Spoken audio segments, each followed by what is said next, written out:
Hello everyone, welcome to my channel. तो आज के इस वीडियो में हम डिस्कस करेंगे रियल एनालिसिस के क्वेश्चंस को। रियल एनालिसिस के पिछले 3 वीडियो में हमने काउंटेबिलिटी से रिलेटेड कुछ एग्जाम्पल सॉल्व किए थे।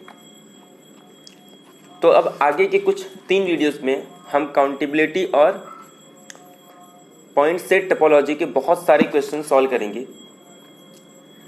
सेट थ्योरी के, काउंटेबिलिटी के और पॉइंट सेट टोपोलॉजी के लगभग मोर देन 150 क्वेश्चंस को हम सॉल्व करेंगे,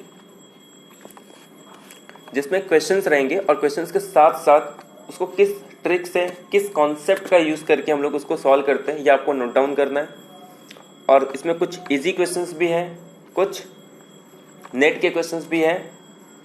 तो इजी क्वेश्चन से भी आपको कुछ ना कुछ तो ट्रिक्स मिलेंगे कि किस मेथड से हम लोग किसी भी क्वेश्चन को देख के ही आइडिया लगा सकते हैं और हर एक क्वेश्चन से आपको एक रिजल्ट पता चलेगा। ठीक है, तो स्टार्ट करते हैं। तो प्लीज़ वीडियो को स्टार्टिंग से लेके एंड तक पूरा देखें और प्रीवियस जो वीडियो उसको भी देखें, जिसका लिंक आपको डिस्क्रिप्शन बॉक्स में मिल जाएगा। तो स्टार्ट करते हैं आज का सेशन, लेक्चर नंबर 4। तो set theory and countability part B के भी क्वेश्चन है, पार्ट सी के भी क्वेश्चन है। क्वेश्चन नंबर 1, अब देखो क्वेश्चन नंबर 1 क्या कह रहा है। ये सब सिंपल क्वेश्चन है, बट फिर भी मैंने सारे क्वेश्चंस इंक्लूड कर लिए। जितने भी नोट्स में, किसी भी क्लासेस के नोट्स में जितने भी क्वेश्चंस हैं वो मैंने सारे क्वेश्चंस को इंक्लूड कर दिए यहाँ पे। अब देखो सेट में क्या कह रहा है कि if the cardinality of A is 4 और cardinality of B is 3, then what is the cardinality of asymmetric difference B. पहले तो आपको एसिमेट्रिक डिफरेंस का डेफिनेशन पता होगा, क्योंकि ये 12 से ही आपको रहता है कि सिमेट्रिक डिफरेंस क्या होता है। तो अगर दो सेट का सिमेट्रिक डिफरेंस निकालना है, सपोज ये ए सेट है और ये बी सेट है, तो ये वाला जो पार्ट है, इस पार्ट को हम कहते हैं symmetric difference, that is asymmetric difference. अब आप इसको अपने तरीके से डिफाइन कर सकते हो। एक तो ये कह सकते हो कि ए यूनियन बी में से इस कॉमन पार्ट को माइनस कर दो। एक तो ये डेफिनेशन हो गया कि ए यूनियन बी में से ए इंटरसेक्शन बी में जो ए कॉमन है दोनों में उसको माइनस कर दो। या तो फिर आपको ये पता होगा इस पार्ट को हम कहते हैं ए माइनस बी और इस पार्ट को हम कहते हैं बी माइनस ए। तो a माइनस बी और b माइनस ए का यूनियन इस तरीके से भी डिफाइन कर सकते हैं। अब अगर हमको सपोज सिमेट्रिक डिफरेंस के बारे में बताना, तो हमें a और b के बारे में पता होना चाहिए, या a माइनस बी और b माइनस ए के बारे में पता, तब जाके हम सिमेट्रिक डिफरेंस निकाल सकते हैं। बट क्वेश्चन में ऐसा कोई इंफॉर्मेशन नहीं दिया है, सिर्फ इसमें कह रहा है कि a सेट की कार्डिनलिटी 4 है और b सेट की कार्डिनलिटी 3 है। तो जब तक हमें इंटरसेक्शन के बारे में नहीं पता होगा हम कुछ नहीं कह सकते, या ए और बी के बारे में हमें इंफॉर्मेशन नहीं, सिर्फ कार्डिनलिटी दिया है। इससे हम ये नहीं बता सकते कि ए सिमेट्रिक डिफरेंस बी में कितने एलिमेंट होंगे। इसके डिफरेंट वैल्यू आ सकती है जो उसके इंटरसेक्शन पे डिपेंड करेंगे। तो इस क्वेश्चन का क्या आ जाएगा, can not be determine as the sets A and B are not given.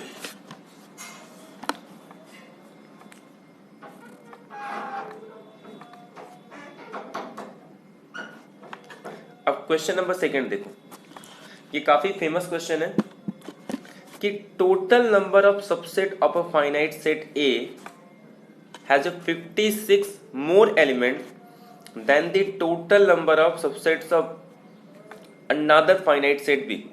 यानी कि तो what is the element of sets, what is the number of element in the set ए। इसमें क्या कह रहा है, दो सेट है, एक सेट है ए और एक सेट है बी। ए के पास बी से ए के पावर सेट के पास, तो इसकी पावर सेट की कार्डिनलिटी कितनी होगी, 2n। क्योंकि हमें पता है, वी नो दैट कि अगर ए सेट की कार्डिनलिटी, अगर सपोज ए सेट की कार्डिनलिटी n है और बी सेट की कार्डिनलिटी m है, तो ए सेट के पास बी सेट से कितने ज्यादा एलिमेंट है, तो 2m + 56, मतलब 2m और प्लस 56 ऐड करेंगे तब जाके 2n मिलेगा। अब देखो ये कॉन्सेप्ट अगर आपको ये समझ में आ जाए ना, सिंपल सी बात है, ऐसा कौन सा पावर यहाँ पे रखूं दोनों में ताकि वो 64 आ जाए, तो आप क्या कर सकते हो 1 2 3 ऐसे पुट करके देख सकते हो। वैसे तो इसको सॉल्व भी कर सकते हैं।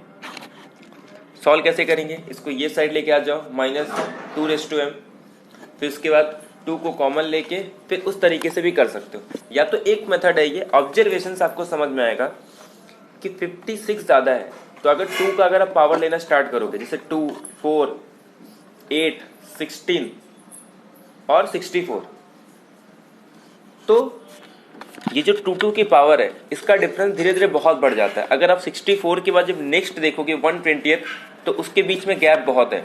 इसका मतलब जो भी डिफरेंस होगा वो 2 से लेके 6 तक होगा। अब ये देख लो, और उसके बाद अगर आप 64 से कम लेते हो 32, तो डिफरेंस 56 होगा नहीं। इसका मतलब आपको क्या लेना पड़ेगा, प्लस कोई ऑप्शन नहीं, 64 ही। अब ये चेक कर लो कि किसके साथ इसका 56 का डिफरेंस आ रहा है, तो 8 के साथ, मतलब ये 8 आ गया तो 2 पावर और ये 64 6। ये आप लॉजिकली बता सकते हो क्योंकि आपको पता है 56 का डिफरेंस है। लेकिन जैसे ही 64 के बाद नेक्स्ट कार्डिनलिटी आएगी पावर सेट की, वो 128 होगा, तो जिसके बीच का डिफरेंस कितना है 64, और 32 से कम लेते हो तो डिफरेंस कितना हो जाएगा 32 का। मतलब 64 ही ऐसा एलिमेंट है जो किसी के साथ आगे पीछे 56 का डिफरेंस दे सकता है। तो 56 कम लेंगे तो कितना होगा 8, जो कि 2 का पावर है। लेकिन अगर मैं 64 से ग्रेटर ले लूं तो वो तो हो ही नहीं सकता क्योंकि नेक्स्ट कार्डिनलिटी कितनी है 128। तो देयरफॉर कुछ इस तरीके से ऑब्जर्वेशन करके भी हम बता सकते हैं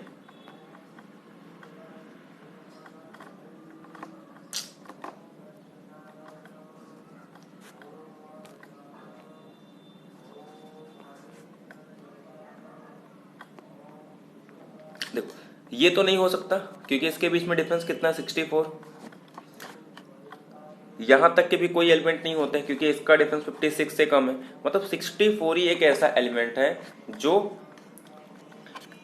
जिसका मतलब जिसके पास डिफरेंस किसी के साथ 56 का बना सकता है। अब ग्रेटर देन से तो बना नहीं सकता, इसका मतलब ए की कार्डिनलिटी क्या होगी 64, तो इससे 56 कम 8, तो ए सेट की पावर की कार्डिनलिटी कितनी होगी, मतलब ए सेट की जो पावर सेट की कार्डिनलिटी उसकी 64, और बी सेट की पावर सेट की कार्डिनलिटी कितनी होगी 8, और 64 कितने पावर पे आता है 6 पावर पे, तो therefore n is equal to 6। तो ए के पास कितने एलिमेंट होंगे 6 और बी के पास कितने एलिमेंट होंगे 3।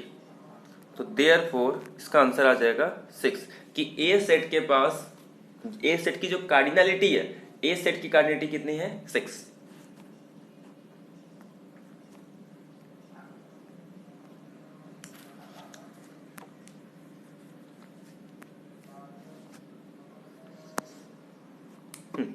The union of a finite or a countable collection of countable set is, तो ये आपको रिजल्ट याद रखना है कि अगर किसी भी काउंटेबल सेट का आप यूनियन ले रहे हो, किसी भी काउंटेबल सेट का अगर आप काउंटेबल यूनियन या कलेक्शन लेते हो तो वो हमेशा कैसा होता है काउंटेबल सेट। रिजल्ट ये होता है the countable union of countable set is countable. अब ये कह रहा है कि यूनियन लेना है फाइनाइट और अकाउंटेबल। फाइनाइट बोले अकाउंटेबल, दोनों ही काउंटेबल है, फाइनाइट को भी काउंटेबल बोलते हैं। और किसका लेना है काउंटेबल सेट का, तो countable union of countable set is countable. तो देयरफॉर आंसर आ जाएगा 1 ऑप्शन करेक्ट हो जाएगा, बाकी बी सी और डी ऑप्शन रॉन्ग। तो आपको याद रखना आगे से एक रिजल्ट हो गया आपके सामने कि countable collection of countable set is countable.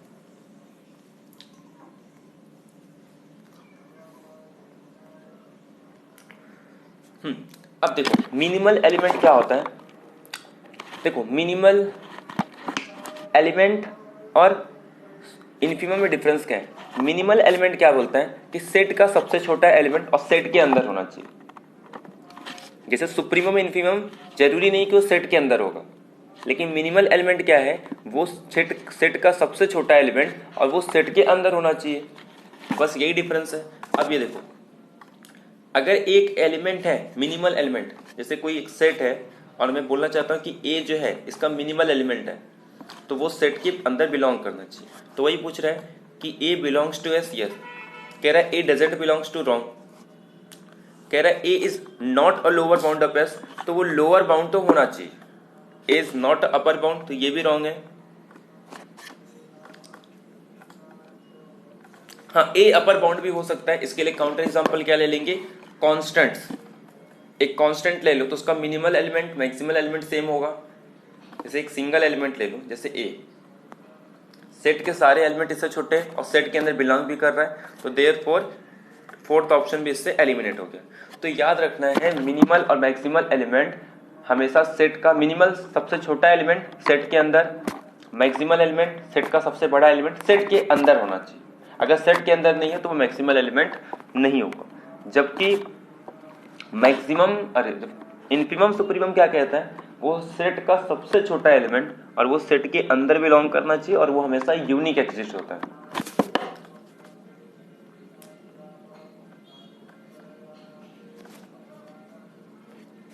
कह रहा है every infinite set has a countable subset होगा या अनकाउंटेबल सबसेट होगा, काउंटेबल एंड अनकाउंटेबल दोनों सबसेट होंगे, ये नन ऑफ द होंगे।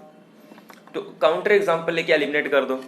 अगर आप नेचुरल लेते हो, नेचुरल नंबर, ये इनफाइनाइट सेट है, कह रहा है इसके पास अनकाउंटेबल सेट होंगे, रॉन्ग।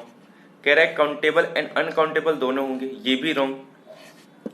काउंटेबल सबसेट होंगे, हाँ, तो किसी भी इनफाइनाइट सेट के पास काउंटेबल सबसेट तो होंगी, चाहे वो अनकाउंटेबल हो या काउंटेबल हो। उसके पास हमेशा काउंटेबल सबसेट तो एग्जिस्ट करेंगे। तो therefore option number 1 is correct.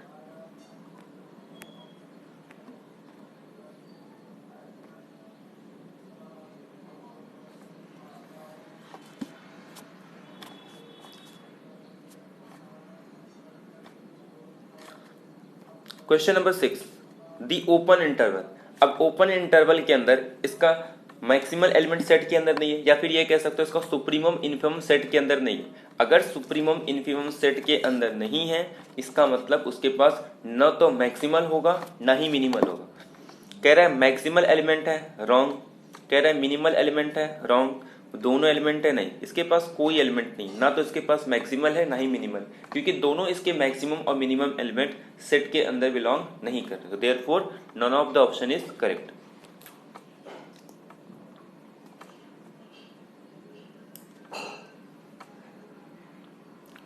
Seventh example, ये मैंने आपको ऑलरेडी पहले 3 वीडियो में बता चुका हूं कि अगर 2 इंटरवल है तो कोई भी 2 interval except empty and singleton set वो हमेशा अनकाउंटेबल होते हैं।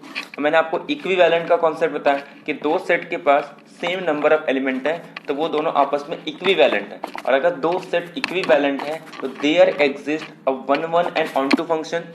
अगर इक्विवेलेंट है 2 सेट, मतलब कोई 2 सेट ले लो और दोनों सेट के पास अगर सेम नंबर ऑफ एलिमेंट है, इसका मतलब ये कि दोनों सेट के बीच में एक बाइजेक्टिव मैप या 1 1 ऑन टू फंक्शन डिफाइन हो रहा है। अब देखो क्लियरली एक इंटरवल है, मतलब इसकी कार्डिनेटी सी, ये भी एक इंटरवल है, इसकी भी कार्डिनेटी सी। अब अगर दोनों सेट की कार्डिनेटी सेम है तो इन दोनों के बीच में there exist a 1 1 and on to function. ये कह रहा है कि कोई भी ऑन टू फंक्शन नहीं होगा, रॉन्ग। ये कह रहा है कोई 1 1 फंक्शन नहीं होगा, रॉन्ग। ये कह रहा है कि there is a 1 1 on to function from A to B. ये नेट में भी एक बार क्वेश्चन पूछ चुका है, तो देयरफॉर इसका option third option is correct. ऐसे बहुत सारे क्वेश्चन आएंगे, ये सब आपको एग्जाम में देखते ही आना चाहिए। जितना आप प्रैक्टिस करोगे उतने आपके क्लियर होंगे कॉन्सेप्ट, ठीक है। कह रहा है ए आई एक सिंगलटन सेट है, तो नंबर ऑफ एलिमेंट कितने होंगे प्रोडक्ट ऑफ ए आई। अब देखो प्रोडक्ट ऑफ ए आई में कितने एलिमेंट होंगे, प्रोडक्ट ऑफ ए आई क्या कह रहा है, A1 cross A2 cross solve up to ऐसे चलते जा रहा है, कितने टाइम्स, अलिफ नॉट टाइम्स। अब इस सेट के पास कार्डिनेटी कितनी है, 1, इस सेट की कार्डिनेटी कितनी है, 1, ऐसे कितने टाइम्स जा रहा है ये, अलिफ नॉट टाइम्स। तो therefore aleph naught raise to 1 raise to aleph naught, और 1 रेस टू कोई भी कार्डिनेटी ले लो, आंसर कितना आता है 1। तो देयरफॉर सेट की कार्डिनेटी कितनी हो जाएगी, 1। तो अगर एक सेट के पास सिंगल एलिमेंट है तो उसका इनफाइनाइट प्रोडक्ट ले लो, तो उसके पास कितने एलिमेंट होंगे, तो सिंगल एलिमेंट ही होंगे। तो therefore fourth option is correct, बाकी सारे ऑप्शंस रॉन्ग हो जाएगा। ठीक है, 9th क्वेश्चन, ये नेट का क्वेश्चन है, हमने ऑलरेडी डिस्कस किया है कि अगर एक सेट है जिसके पास वो सारे एक्स स्क्वायर होंगे जो एलिमेंट कहाँ से बिलोंग करेंगे, 0 1 से। अब मैं कह रहा हूँ कि 0 1 के पास जितने एलिमेंट है, कितने एलिमेंट है, अनकाउंटेबल, तो उसी का मैं स्क्वायर कर दूंगा तो नंबर ऑफ एलिमेंट थोड़ी ना चेंज होंगे। जैसे एक नंबर है 1 2 3, तो अगर मैं उसका स्क्वायर कर दूं तो नंबर चेंज होंगे, नंबर ऑफ एलिमेंट्स चेंज नहीं होंगे। जैसे 1 2 3 है तो क्या हो जाएगा 1 4 9, बट नंबर ऑफ एलिमेंट अब भी 3 ही है। तो वही कॉन्सेप्ट है कि अगर 0 1 के बीच में अनकाउंटेबल है तो उसी का स्क्वायर कर दूंगा तो नंबर भी चेंज होंगे बट नंबर ऑफ एलिमेंट्स कितने होंगे, सेम होंगे। तो यहाँ पे अनकाउंटेबल है तो उसके स्क्वायर के जितने नंबर ऑफ एलिमेंट्स होंगे वो भी क्या होंगे, अनकाउंटेबल होंगे। अगर 1 से लेकर 2 तक के सारे नंबर ले रहा हूं तो उसके स्क्वायर लूंगा तो भी नंबर ऑफ एलिमेंट सेम होंगे, तो देयरफॉर अनकाउंटेबल। और ए और बी अगर दोनों इंटरवल ही बना रहे हैं, मतलब इसकी भी कोऑर्डिनेट सी जो कि आर के इक्वल है, इसकी भी कोऑर्डिनेट सी, मतलब दोनों के बीच में क्या होगा, there exist 1 1 onto map, क्योंकि ये दोनों आपस में इक्विवेलेंट है, क्योंकि सेम नंबर ऑफ एलिमेंट है। तो कह रहा है कि there is a 1 to 1 on to function. ये हमने ऑलरेडी डिस्कस किया है पहले की वीडियो में। तो देखो ये ऑप्शन करेक्ट हो जाएगा, बाकी सारे ऑप्शंस रॉन्ग हो जाएंगे। इसमें कह रहा है कोई भी 1 to 1 ऑन टू फंक्शन नहीं होगा जो रैशनल को रैशनल पे लेके जाएंगे। अब देखो इंटरवल के अंदर रैशनल और इरेशनल होते हैं। रैशनल की कोऑर्डिनेट होती है अलिफ नॉट, और कह रहा है कि इसको कहाँ लेके जाना है, अलिफ नॉट पे। तो अलिफ नॉट को अलिफ नॉट पे लेके जाने पे दोनों काउंटेबल है, तो एक ऐसी मैप एग्जिस्ट होगी जो रैशनल को कहाँ लेके जाएगी, रैशनल पे। बट ये कह रहा है सर कोई नहीं, तो रॉन्ग। थर्ड कह रहा है कि there is no 1 to 1 function which is onto, but clearly हमने देखा कि 1 1 ऑन टू दोनों एग्जिस्ट होंगे, तो थर्ड भी रॉन्ग। फोर्थ में कह रहा है ऐसा कोई ऑन टू फंक्शन नहीं होगा ए से लेके बी तक जो कि 1 1 हो, बट वो भी एलिमिनेट हो जाएगा हमारे पास, क्योंकि हम ऐसा एक एग्जाम्पल ढूंढ सकते हैं जो 1 1 ऑन टू दोनों होगा। तो therefore 3 3 4 option, second third fourth option wrong, only first option is correct. Next question,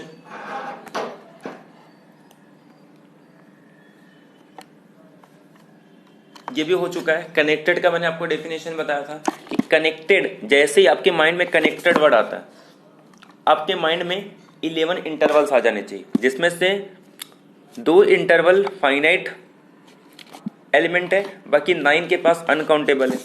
ये कह रहे हैं कि अगर सारे एलिमेंट इरेशनल हो गए तो x की कोऑर्डिनेट क्या होगी। अब सारे एलिमेंट टोटल देखो,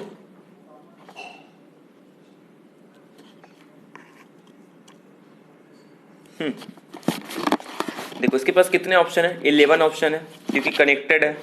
सेकंड कह रहा है कि सारे एलिमेंट इरेशनल होने चाहिए। तो अब मैं कह रहा हूं अगर मैं वो 9 में से ले लूं जो अनकाउंटेबल है, 0 1 ओपन इंटरवल 0 1 क्लोज इंटरवल, अरे open interval A B, close interval A B, semi open close interval A B, और इनफाइनाइट वाले A to infinitive open interval और close interval A to B, अरे close interval A to infinitive open interval A to infinitive, और minus infinitive से लेके open interval A B, minus infinitive से लेके close interval A B A. तो इस तरीके के टोटल 9 जो है वो तो अनकाउंटेबल, बचे 2 फाइनाइट और अरे एम्प्टी और सिंगलटन सेट। अब एम्प्टी सेट के अंदर तो एलिमेंट होंगे ही नहीं, बचा एक सिंगलटन सेट। तो सिंगलटन सेट के अंदर एक इरेशनल नंबर रख दो, तो सारे एलिमेंट उसके इरेशनल है और वो कनेक्टेड भी है। तो देयरफॉर इसके पास एक ही ऑप्शन है कि एलिमेंट क्या होगा, सिंगलटन। एम्प्टी वाला, नॉन एम्प्टी वाला तो ऐसे भी, अरे एम्प्टी वाला तो वैसे भी ऑप्शन नहीं है, बट क्वेश्चन में लिख के आना चाहिए था कि x भी है non empty subset of real number.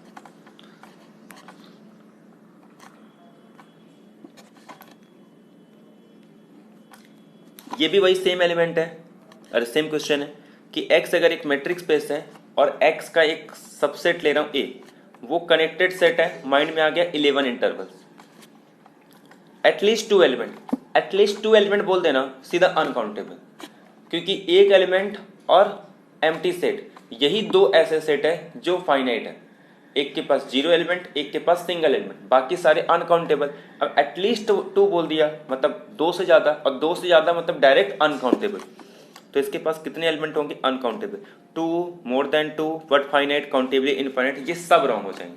Connected set या तो एम्प्टी सेट हो, एम्प्टी होगा, या तो सिंगलटन, या तो काउंटेबल अनकाउंटेबल इंटरवल्स होंगे। ठीक है, अनकाउंटेबल इंटरवल्स मतलब इंटरवल्स की कार्डिनलिटी अनकाउंटेबल होगी, ऐसे अनकाउंटेबल इंटरवल्स नहीं। टोटल 11 इंटरवल्स ही है, और बनाने को हम लोग कितने बना सकते हैं, बहुत सारे बना सकते हैं। ठीक है,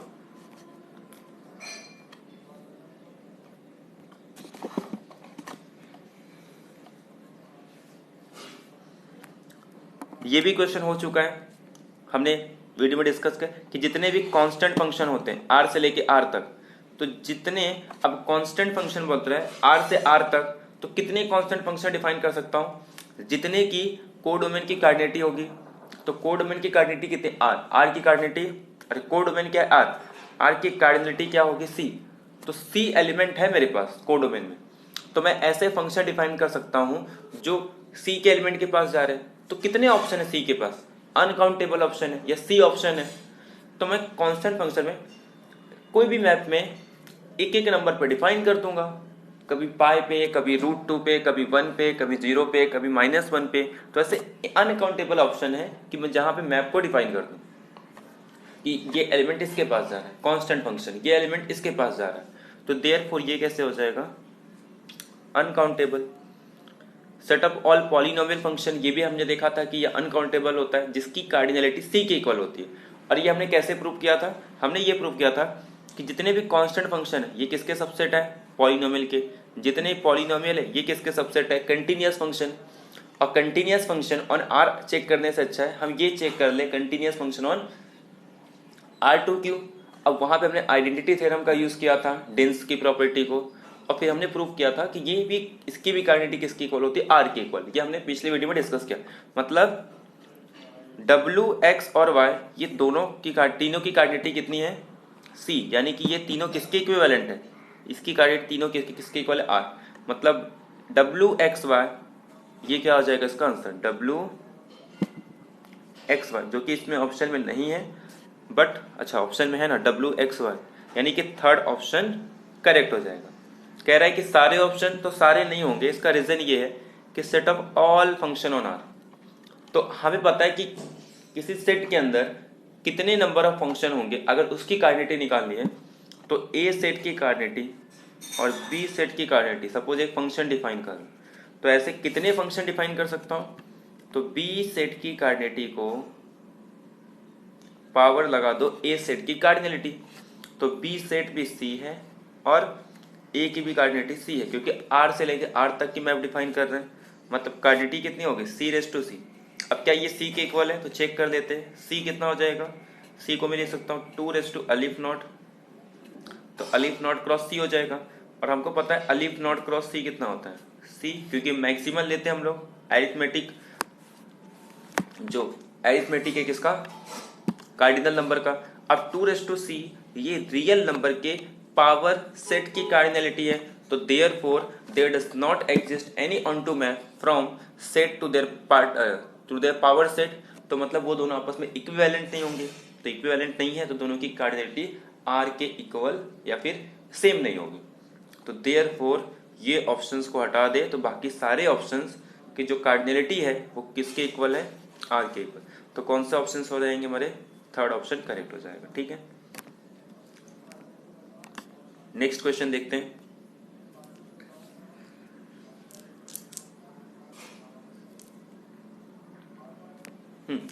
कह रहा है number of surjective map from set of 4 element to a set of 3 elements is, कि कितने number of surjective map define कर सकते हैं सेट ऑफ 4 एलिमेंट से सेट ऑफ 3 एलिमेंट पे।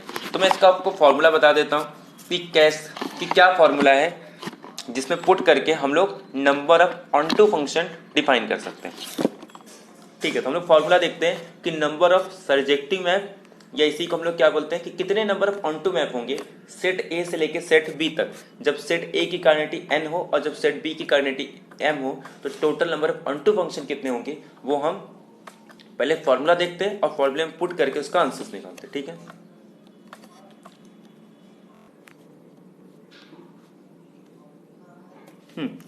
तो ये देखो आपके सामने कुछ रिजल्ट है जो आपको याद रखने हैं कि अगर ए और बी दो फाइनाइट सेट है और ए की कार्डिनैलिटी m है, बी की कार्डिनैलिटी n है, ए सेट की कार्डिनैलिटी m और बी सेट की कार्डिनैलिटी n, देन जो कार्डिनैलिटी होगी total number of function from A to B, तो m ऑफ ए बी मतलब कितने नंबर ऑफ फंक्शन होंगे ए से लेके बी तक, यहाँ पे लिखा है कि total number of function of A to B, वो b की कार्डिनैलिटी रेस टू a की कार्डिनैलिटी, जो हमने अभी डिस्कस किया था कि r से लेके r तक कितने नंबर ऑफ फंक्शन डिफाइन कर सकते हैं, तो n रेस टू m, मतलब b सेट की कार्डिनैलिटी पे a सेट की कार्डिनैलिटी की पावर लगा दो। एक्चुअल में ये फाइनाइट सेट के लिए, बट वो result in general infinite set के लिए भी वैलिड है।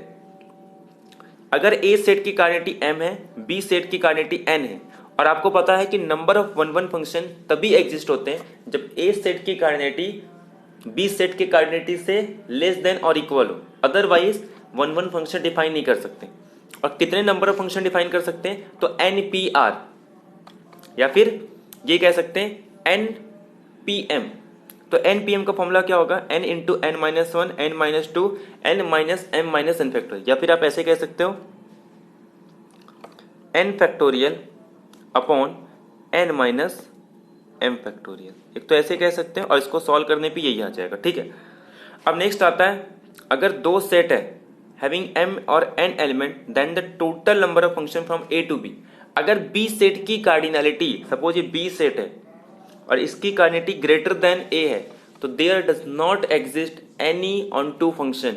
तो देयरफॉर कंडीशन क्या है कि जो b सेट की कार्डिनैलिटी है वो लेस देन और इक्वल, अगर इक्वल है तो n फैक्टोरियल, दोनों सेट की कार्डिनैलिटी अगर n है तो n फैक्टोरियल, और अगर ग्रेटर लेस देन है, बी सेट की कार्डिनैलिटी अगर a से लेस देन है, तब ये फॉर्मूला है। तो आपको क्या करना है, इसमें फॉर्मूले में पुट कर देना है NCR minus one raise to n minus r, r raise to n। तो अब ध्यान दो, r तो वेरी होगा कहां से कहां तक, m तक वेरी होगा। n की वैल्यू क्या है, हमने a सेट के कार्डिनैलिटी को क्या दिया था m, और b सेट के कार्डिनैलिटी को क्या दिया था n। तो हमारे पास n के प्लेस पे 3 है, m के प्लेस पे 4 है, तो जहां जहां m दिख रहा है वहां पे हम लोग क्या पुट कर देंगे 4, और जहां जहां पे n दिख रहा है वहां पे क्या पुट कर देंगे 3। तो ये फॉर्मूला यूज करके हमको सॉल्व करना है।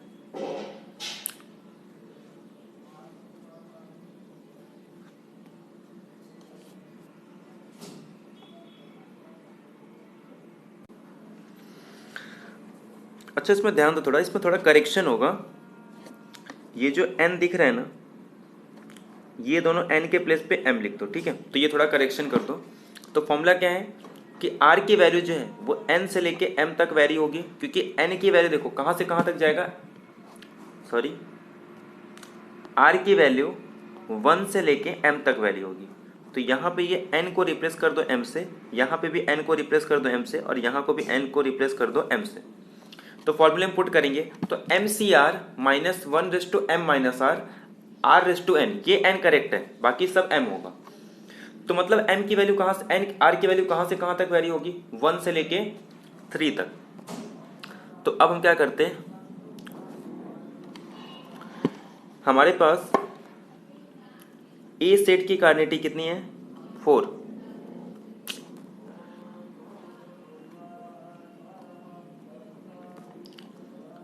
तो m is equal to B set की कार्डिनैलिटी 3 और n इज इक्वल टू 4 है। तो पहले हम लोग क्या पुट करेंगे MC1, तो MC1 मतलब 3C1 minus one raise to, अब ध्यान से सुनो, n माइनस r है, n के प्लेस पे कितना पुट करूंगा, m के प्लेस पे 3 और r के प्लेस पे 1, तो 3 माइनस 1 कितना होगा 2, तो यह हो जाएगा 2। उसके बाद फिर r रेस टू 1 मतलब 1 raise to r raise to n, तो 1 रेस टू 4। अब ध्यान से, तो मैं डायरेक्ट इसका साइन ही चेंज कर देता हूं कि -1 का स्क्वायर प्लस होगा, तो प्लस माइनस प्लस, क्योंकि साइन चेंजर है वो, -1 रेस टू जब भी कुछ पावर आता है समझ जाने का वो साइन चेंजर का काम करता है, एक बार प्लस एक बार माइनस। तो मैं डायरेक्ट इसको ऐसे भी लिख सकता हूं, फर्स्ट टर्म मेरा जो है वो प्लस में है 3C1 1 रेस टू 4, अगर पहला प्लस में दूसरा माइनस में आएगा 3C2 2 रेस टू 4, क्योंकि r की वैल्यू वेरी हो रही है, n तो फिक्स है। फिर उसके बाद प्लस 3c3 और 3⁴ हो गया, यही आंसर होगा। इतने number of on to function होंगे। अब ये आंसर 3c1 कितना होता है, NCR हमेशा n होता है, और 1 की कितनी पावर कर दो आंसर कितना होगा 1। तो देयरफॉर ये जो पहली वैल्यू है इसके प्लेस पे क्या लिखेंगे 3, इसके प्लेस पे क्या आ जाएगा 3 आ जाएगा। अब सेकंड देखो 3c2, अब NCN निकालो, NCR निकालो या NCN माइनस R निकालो, दोनों का आंसर सेम होता है। तो 3c2 कितना भी हो जाएगा, 3c2 की वैल्यू भी क्या होगी 3, और 2⁴ कितना होता है 16, तो 16 3 कितना हो जाएगा 48। मतलब इसको मैं रिप्लेस कर सकता हूं किससे 48 से। 3c3 आपको पता होगा NCN की वैल्यू कितनी होती है 1, या NC0 की वैल्यू कितनी होती है 1। तो देयरफॉर ये 3c3 के प्लस पे 1 और 3⁴ कितना होता है 81। तो देयरफॉर मैं इसके प्लेस पे क्या लिख सकता हूं 81। तो 81 प्लस 3 84 माइनस 48 करेंगे तो आंसर आ जाएगा 36। तो total number of on to function जो होंगे वो 36 होंगे। तो आपको क्या करना है उस फॉर्मूले में थोड़ा करेक्शन कर दो, यहाँ पे जहां पे n दिख रहा है, यहाँ पे जहां n दिख रहा है वहां पे m लिख दो, और बाकी n जो है ये सेम रहेगा। तो therefore total number of on to function जो है वो कितने हो जाएंगे 36। तो देयरफॉर हमारा ऑप्शन करेक्ट हो जाएगा फर्स्ट ऑप्शन कि there are 36 on to function from set A to B where the element of set A, number of element in set A is 4 and the number of element in set B is 3। अगर इसी को मैं interchange कर दूं कि A के पास 3 element है और B के पास 4 एलिमेंट है, तो आपका आंसर होगा there does not exist any onto map from set A to B, क्योंकि B सेट की कार्डिनैलिटी ग्रेटर देन है। उसमें कंडीशन भी लिखा है ऑलरेडी कि फॉर्मूला जो है वो less than is equal to n के लिए, ग्रेटर देन के लिए डायरेक्टली क्या हो जाएगा 0।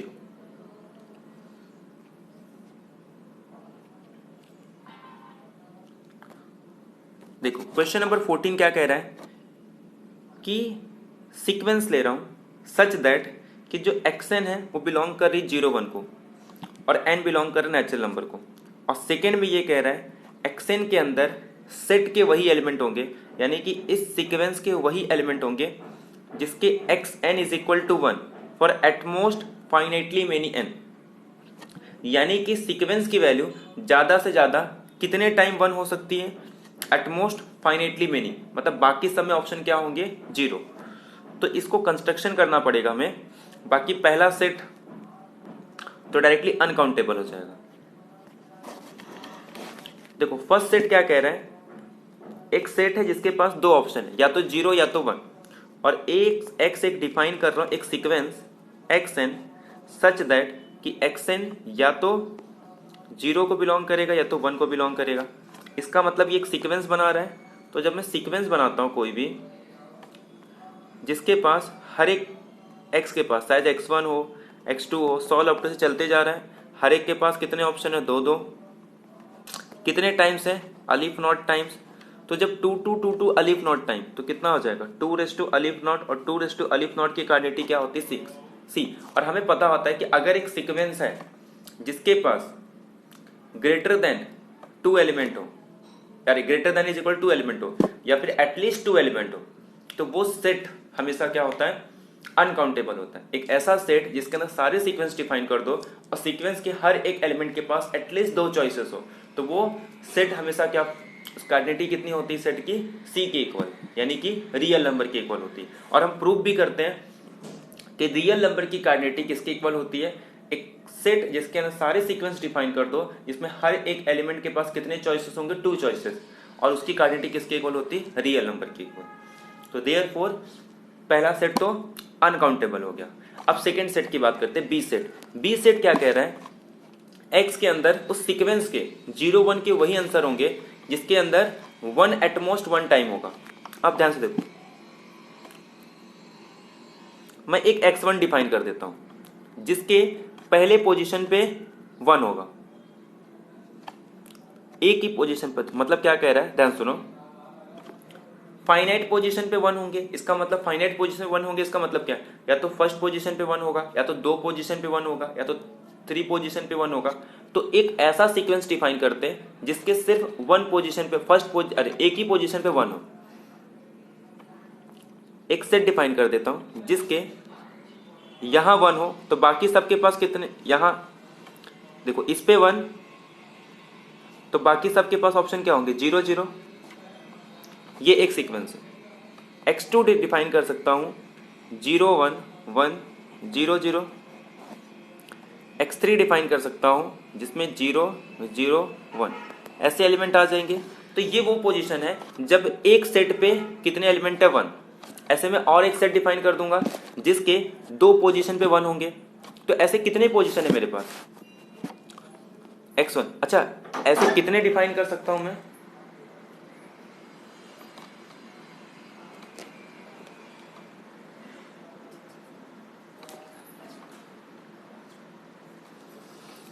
तो ऐसे कितने डिफाइन कर सकता हूं, जितने इसके पास पोजीशन है। तो इसके पास पोजीशन कितने, अलिफ नॉट पोजीशन है। तो यहां पे 1 रख सकता हूं, यहां पे 1 रख सकता हूं, यहां पे 1 रख सकता हूं। तो ऐसे मेरे पास अलिफ नॉट ऑप्शन है। और ऐसे ही मुझे कितने पोजीशन पे करना है, फाइनाइट पोजीशन पे मैं 2 पोजीशन पे 1 रख सकता हूँ, 3 पोजीशन पे 1 रख सकता हूँ, फाइनाइट पोजीशन पे। तो ऐसे हर एक का मैं अगर यूनियन ले लूँ तो मेरे पास पूरा x आ जाएगा। एक सेट में वो सारे एलिमेंट होंगे जिसके अंदर फर्स्ट पोजीशन पे 1 है, उसके बाद 2 पोजीशन पे 1 है, लेकिन पोजीशन कितने मेरे पास, अलिफ नॉट। हर एक अगर काउंटेबल है तो मैं अगर उसका फाइनाइट यूनियन ले लूँ तो भी कितने होंगे, काउंटेबल होंगे। अनकाउंटेबल तो नहीं होगा। तो देयरफॉर जो सेकेंड सेट है मेरा उसके पास कितने नंबर ऑफ एलिमेंट होंगे, काउंटेबल एलिमेंट।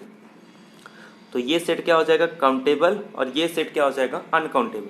तो x is uncountable, y is countable. तो देयरफॉर सेकेंड ऑप्शन करेक्ट हो जाएगा। ठीक है, ये भी नेट का क्वेश्चन है। देखो क्वेश्चन नंबर 15, ये मैंने आपको बहुत बार वीडियो में बता चुका है जब हम 60 डे चैलेंज के कर रहे थे। बहुत ही अच्छा क्वेश्चन है। हमें पता है कि अगर 1 1 फंक्शन है तो हमें माइंड में आना चाहिए कि पहले सेट की कार्डिनिटी सेकेंड सेट से लेस देन इक्वल टू होनी चाहिए। पहला कॉन्सेप्ट कह रहा है f must be onto. ऐसा जरूरी नहीं है क्योंकि 1 1 फंक्शन है, सिर्फ ये बताता है कि 0 1। तो 1 1 फंक्शन है तो पहले सेट की कार्डिनिटी सेकेंड सेट की कार्डिनिटी से स्मॉल है। तो अगर मैं इसको ग्रेटर देन ले लूं तो सीधी सी बात है ऑन टू मैप तो डिफाइन नहीं होगा, क्योंकि 1 1 के लिए मैं क्या कर सकता हूं, ए सेट के सारे एलिमेंट को इरेशनल पे भेज दूं। ए सेट के सारे एलिमेंट को इरेशनल भेज दूं और ए के पास कितने एलिमेंट है, 0 1 अनकाउंटेबल, और बी सेट के पास भी कितने एलिमेंट है, इरेशनल के पास अनकाउंटेबल। तो मेरे रैशनल बच गए। तो देयरफॉर f ऑन टू ऐसा कंपलसरी नहीं है। तो पहला ऑप्शन रॉन्ग। सेकेंड कह रहा है कि range of f contains rational number, कि f के रेंज के पास रैशनल नंबर। बट मैंने डायरेक्टली कहा कि सारे एलिमेंट को मैं अगर इरेशनल पे भेज दूं तो रैशनल तो उसके पास एक भी नहीं होंगे, तो ये सेकेंड भी एलिमिनेट। अच्छा, अब देखते हैं फोर्थ कह रहा है कि रैशनल f के अंदर कंटेन्स करेंगे both rational as well as irrational number. तो ये भी रॉन्ग हो गया क्योंकि सारे को मैं कहाँ डिफाइन कर रहा हूँ, इरेशनल पे। अब बात आती है कि range of f contains irrational number. अगर इसको डिस्प्रूव करना है तो इसका मतलब 0 1 के सारे एलिमेंट को कहाँ भेज दो, रैशनल पे। बट अगर मैं रैशनल पे डिफाइन कर रहा हूँ तो 1 1 फंक्शन एग्जिस्ट नहीं होगा क्योंकि इसकी कार्डिनिटी रैशनल की कार्डिनिटी से ग्रेटर है, और ए सेट की कार्डिनिटी अगर बी सेट की कार्डिनिटी से ग्रेटर हो तो ये पॉसिबल ही नहीं। तो अगर आर के और 0 1 के बीच में 1 1 फंक्शन डिफाइन करना है तो इरेशनल के एलिमेंट मुझे लेने ही पड़ेंगे, सिर्फ रैशनल से काम नहीं चलेंगे। तो देयरफॉर रेंज ऑफ f के अंदर must be contains irrational number. तो देयरफॉर हमारा थर्ड ऑप्शन क्या हो जाएगा, करेक्ट हो जाएगा कि जब भी 0 1 और r के बीच में अगर एक में 1 1 फंक्शन डिफाइन करूं तो रेंज ऑफ f के अंदर कंटेन्स करेंगे इरेशनल नंबर। रैशनल हो भी सकते, नहीं भी हो सकते। क्यों? क्योंकि फर्स्ट सेट की कार्डिनिटी को लेस देन रखना है सेकेंड सेट की कार्डिनिटी से। अगर मैं रैशनल पे डिफाइन करूं तो 1 1 डिफाइन नहीं होगा, मुझे कहां से लेने होंगे एलिमेंट, इरेशनल। बट मैं सारे एलिमेंट को इरेशनल पे डिफाइन कर सकता हूं क्योंकि there are sufficient element in irrational number such that we can map every element of 0 1 to the irrational number. तो हम डिफाइन कर सकते हैं हर एक एलिमेंट ए सेट को रियल नंबर के इरेशनल पे। तो आई होप आपको ये भी क्लियर हो गया होगा। तो आज का लेक्चर हम लोग यही एंड करते हैं। नेक्स्ट लेक्चर में हम और क्वेश्चन डिस्कस करेंगे। आज हमने टोटल 15 क्वेश्चन डिस्कस किए काउंटेबिलिटी और सेट टोपोलॉजी, जिसमें इजी क्वेश्चंस भी थे और कुछ क्वेश्चंस नेट के भी थे जो कि कॉन्सेप्ट बेस्ड थे। ऐसे हम इजी और नेट के क्वेश्चंस को और भी क्वेश्चंस को डिस्कस करेंगे।